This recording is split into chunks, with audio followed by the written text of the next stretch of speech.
بسم اللہ الرحمن الرحیم۔ دوستوں، قرآن خوانی کے تعلق سے بہت ساری باتیں ہوتی ہیں کہ قرآن خوانی کا پیسہ لینا، جس کو ہدیہ تحفہ کہا جاتا ہے، جائز ہے یا نہیں ہے۔ علماء کرام اس کے بارے میں کیا فرماتے ہیں کہ بھائی، کسی شخص نے قرآن خوانی اپنے گھر پہ کروایا یا اس کا ہدیہ دیا بھی جاتا ہے، اور بعض لوگ تو مانگتے بھی ہیں۔ خیر، مانگنا اور متعین کرنا مناسب تو نہیں ہے، میں اس کے جواز کا قائل نہیں ہوں، اور مجھے سمجھ میں بھی نہیں آتا ہے متعین کرنا یا مانگنا۔ لیکن اخلاقی فریضہ انسانیت یہ ہے کہ انسان اپنی طرف سے اپنی حیثیت کے مطابق کچھ نہ کچھ ہدیہ اور تحفہ پڑھنے والے کو دے دے۔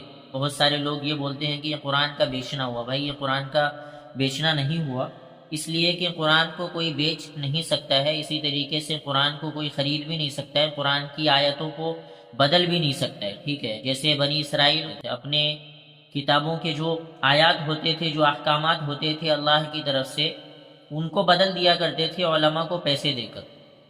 کیا قرآن کی آیتوں کو کوئی عالم سے بدلوا سکتا ہے پیسے دے کر، یا پراپرٹی لکھوا کر، یا عہدے کی لالچ دے کر کہ قرآن کی اس آیت کو بدل دو یا قرآن کے اس حکم کو بدل دو؟ اس کو بولتے ہیں قرآن کا بیچنا اور خریدنا، سمجھے؟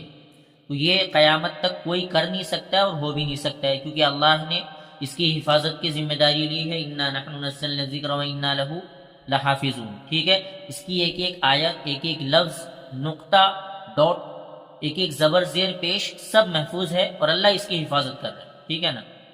تو اس کو بدلنا اور بیچنا نہیں بولتے ہیں۔ دوسری بات یہ ہے کہ قرآن خوانی کے اوپر جو ہدیہ لیا جاتا ہے یا دیا جاتا ہے، یہ انسان کا اپنا اخلاقی فریضہ ہوتا ہے کہ حافظ قرآن اور عالم دین یہ آپ کے گھر پہ آئے، آپ کی دکان پہ آئے، قرآن خوانی کے لیے اپنا وقت دیا، قیمتی وقت نکال کر۔ اس وقت شاید ان کو کوئی کام ہو، وہ ساری چیزوں کو چھوڑ کر آپ کے مرحومین کو بخشنے کے لیے، پڑھنے کے لیے آ گئے۔ آپ اس قابل بنتے نا کہ آپ پڑھ لیتے خود ہی، یا اپنی اولاد کو پڑھوا لیتے، یا آپ کے رشتوں میں، بھائی بہن میں، پوری فیملی ممبر میں کوئی ایسا ہونا چاہیے تھا جو خود سے قرآن پڑھ سکے۔ آپ تو اس قابل تھے نہیں، آپ کی اولاد اس قابل تھی نہیں، تو آپ نے ہائر کیا نا حافظ اور مولویوں کو پڑھنے کے لیے۔ یہ تو آپ کی غلطی ہے نا، حافظ اور مولوی نے آپ کو نہیں کہا تھا نا۔ یہ جو سوسائٹی ہے، یہ آپ نے کریٹ کیا ہے نا، یہ ہم انسانوں نے کریٹ کیا ہے نا۔ اس کے لیے مولوی ذمہ دار تھوڑی ہے۔ آپ اپنے بچوں کو دین اسلام نہیں پڑھاتے ہو، اور آپ کے فیملی میں کسی کا انتقال ہوتا ہے، اس کے لیے آپ قرآن خوانی کے لیے بلاتے ہو حافظ اور عالموں کو اور قرآن پڑھنے والوں کو، کیونکہ آپ نے پڑھا نہیں ہے، ٹھیک ہے۔ تو آپ جب بلاؤ گے تو وہ اپنا وقت نکال کے آتے ہیں، تو وہ وقت کا پیسہ لیتے ہیں، اور پیسہ مانگ کے نہیں لیتے ہیں، آپ اپنی خوشی سے دو کہ انہوں نے وقت دیا، انہوں نے ایصال ثواب کیا، انہوں نے قرآن پڑھ کے ہمارے مردوں کو بخشا، تو ہم اس کو اپنی حیثیت کے مطابق خوشی سے دیتے ہیں۔ یہ آپ کی اپنی مرضی ہوگی نا بھائی۔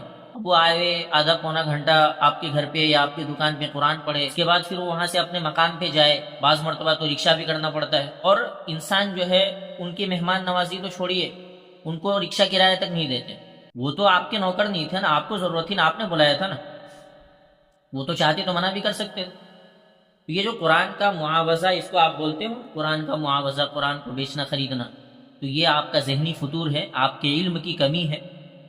اس کو قرآن کا بیچنا خریدنا اور اس کو معاوضہ نہیں بولتے، ایک اخلاقی فریضہ بولتے اس کو، کہ آپ اپنی حیثیت کے مطابق ان کو ہدیہ دے دیجئے، بس بات ختم۔ مانگنا اور متعین کرنا حرام ہے، اور جو لوگ مانگتے ہیں یا متعین کرتے ہیں وہ غلط، اس کو تو ہر کوئی غلط بولتا ہے۔